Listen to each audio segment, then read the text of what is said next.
오늘도 뜨거운 이슈 시원하게 풀어보겠습니다. 킹스맨 신인규 변호사 나오셨습니다. 안녕하십니까? 네, 안녕하세요. 신인규입니다. 네, 첫 소식 윤석열 대통령 순방 소식부터 현재 나토 정상회의 참석하고 있는데 어제 최대 이슈는 한일 정상회담이었어요. 30분 정도 진행된 것 같은데 역시 가장 큰 관심을 모았던 후쿠시마 오염수 방류 이슈, 요게 메인 이슈로 또 의제로 다뤄졌죠.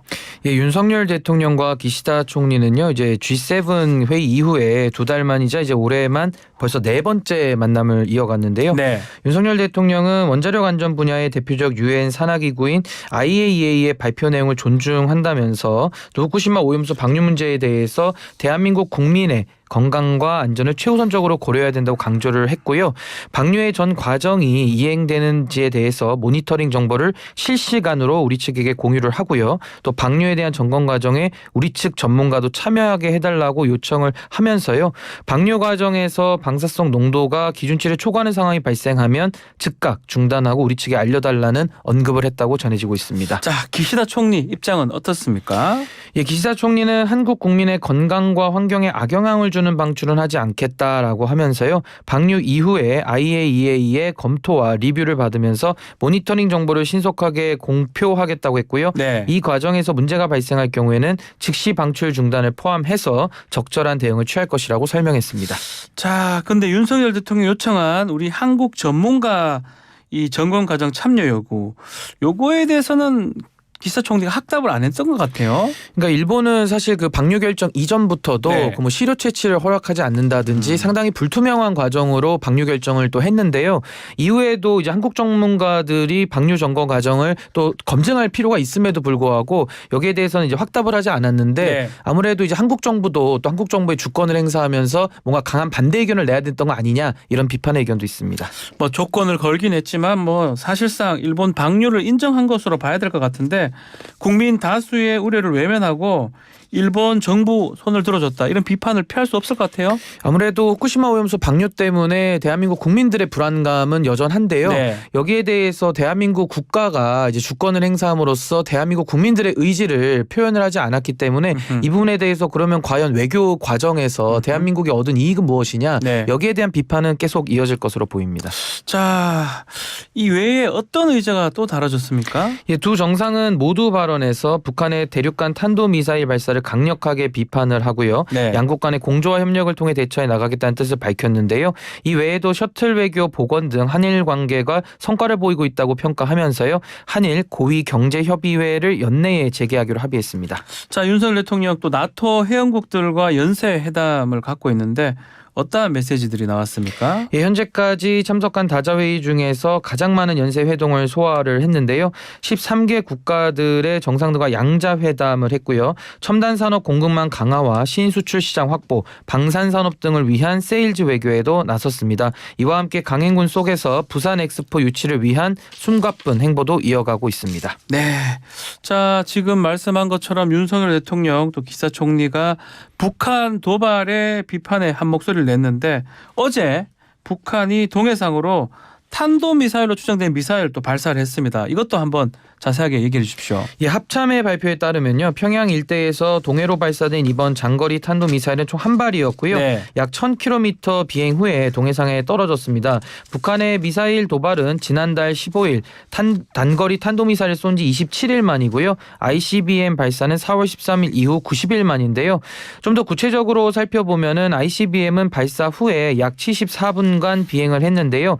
이 74분은 북한의 역대 ICBM 발사 중에 최장 비행 시간에 해당합니다. 즉 사거리로 보면은 이번 미사일은 미국 본토 지역을 겨냥한 것으로 풀이됩니다. 아, 본토 지역까지 갈 수 있는 그런 거리라는 거죠. 시간이라는 거죠. 자, 미사일 발사에 앞서서 전날에 김여정 북한 부부장이 담화 발표했어요. 특히 미국의 그 공군 정찰기가 북한의 이의지, 북측 배타적 경제 수역을 무단으로 넘어왔다. 이런 트집을 잡았었는데 이를 빌미로 대미 무력 시야에 나섰다. 이렇게 봐야 되겠죠? 예, 이번 탄도미사일 발사는요. 미군 정찰기의 통상적인 공해 상공 네. 정찰 비행을 트집 잡아서 미국을 겨냥해 무력 시위를 한 것으로 보입니다. 네. 자, 6년 전에도 비슷한 상황이 있었던 것 같아요. 2017년인데요. 미국이 자신의 영역 배타적 경제 수역에 침범했다고 하면서 그 이후에 ICBM을 쐈었습니다. 당시 상황은 어땠었어요? 예, 북한은 2017년에도요. 미국 이지스 구축함 마스틴이 북측 경제 수역을 침범해 정탐했다고 지적을 한 직후에 ICBM을 발사를 했는데요. 네. 당시에는 북한이 이번처럼 비난 담화를 발표하거나 군사적 대응을 위협하지는 않았고요. 북미 간의 말폭탄으로 긴장이 크게 고조됐던 시기여서 미국의 EEZ 침입이 주목을 받지는 않았는데요. 네. 지금과 비슷한 패턴이 반복된 셈입니다. 자, 지금 나토 회의 참석자 방문할 리투아니아에서 윤석열 대통령 긴급 NSC 주재를 하고요. 또 이 윤석열 대통령 함께 나토 회원국들도 북한에 대해서 같은 뜻을 내놨네요. 예, 나토의 공동성명에 따르면요, 북한의 CVID, 그러니까 네. 완전하고 검증 가능하고 불가역적인 핵폐기를 촉구를 했고요. 한미일 대화 제의에 응해야 한다는 입장을 밝혔습니다. 윤석열 대통령은 나토 정상회의 전체 회의 연설을 통해서 북한의 대륙간 탄도미사일 도발을 강하게 규탄을 했는데요. 전날 나토와의 관계를 국가별 적합 파트너십 프로그램으로 격상시키는 데 합의한 데 이어서 네. 상호 군사정보 공유 확대와 한국 내 설립을 추진 중인 국제사이버 훈련센터를 나토와의 공조하는 것, 그것을 약속을 했습니다. 자, 이렇게 도발을 감행하는 모습, 지난번 정찰위성 실패로 자존심이 좀 구겨지기도 했는데 도발 시점을 왜 지금으로 잡았을까요? 예, 북한이 연이틀 말폭탄을 쏟아내고요. 탄도미사일 발사를 감행하고 있는데요. 이는 오는 27일 전승절 70주년을 앞두고 한반도의 긴장 수위를 끌어올려서 내부 결속을 꾀하고 도발의 명분을 쌓으려는 포석으로 풀이됩니다. 전승절이 지금 2주 정도 남았는데 추가 도발 가능성도 있는 겁니까? 예, 북한이 뭐 항상 이제 대미 관계를 네. 지켜보면서 뭐 핵실험까지 하겠다라는 늘 엄포를 넣고 있는데 지금 전승절까지 2주가 남았으니까요. 그 기간 내에 또 도발할지도 매우 주목을 끌고 있습니다. 자, 한편 김여정 부부장 담화문에서 우리나라를 기존에는 남조선으로 표현하다 이번에는 대한민국으로 지칭을 했습니다. 어떤 의미로 봐야 됩니까? 예, 북한의 김여정 노동당 부부장이요. 10일과 11일 이틀 연속 주한미국의 정찰기 활동 비난 담화를 내놓으면서요. 네. 남조선이라고 써오던 단어를 대신해서 대한민국이라는 표현을 사용을 했습니다.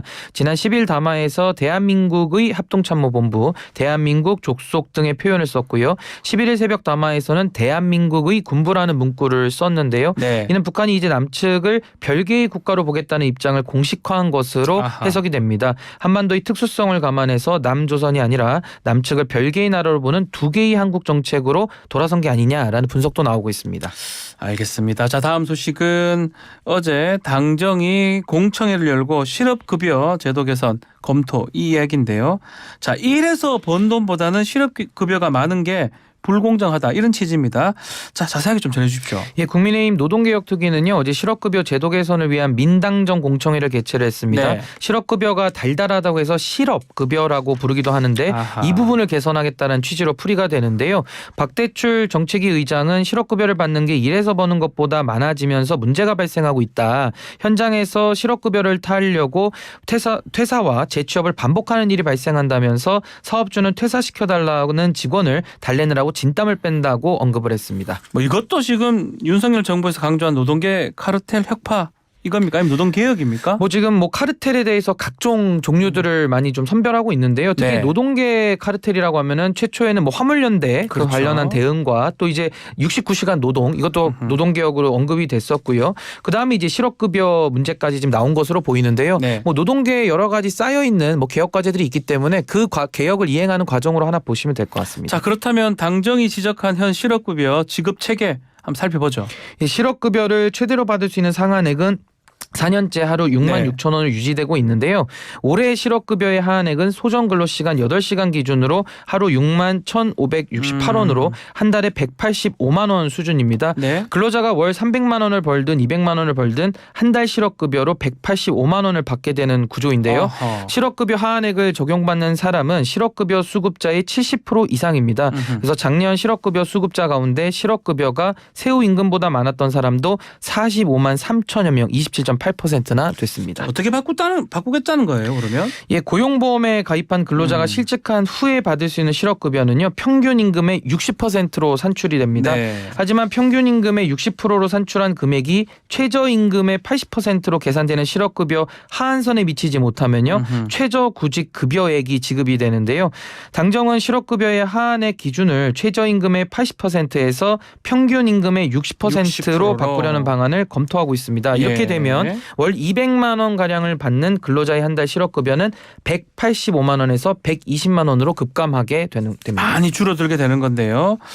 자, 지금 실업급여 제도 폐지까지 언급이 됐는데 이건 노동계가 강하게 반발할 것 같은데요. 예, 아무래도 이제 노동계 입장에서는 반발을 할 것이 예상은 되는데요. 네. 또 정부의 입장이 또 이해가 되는 부분은 아무래도 이제 부정수급이라든지 또 최저임금이 상향되면서 이런 재정에 상당한 부담이 있다. 네. 그래서 이 실업급여 문제에 대한 또 개혁의 목소리도 있기 때문에 아마 좀 양측의 입장이 팽팽하게 대립할 것으로 보입니다.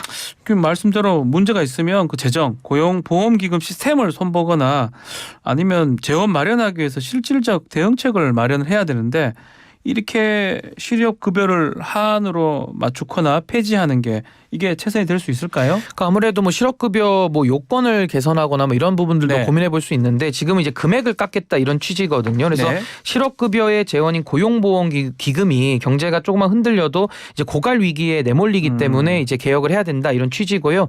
실제로 문재인 정부 출범 첫 해인 2017년에는 10조 2,544억 원의 적립금이 쌓였던 고용보험기금은요. 코로나19를 겪은 뒤에는 사실상 적자 상태로 알려져 있습니다.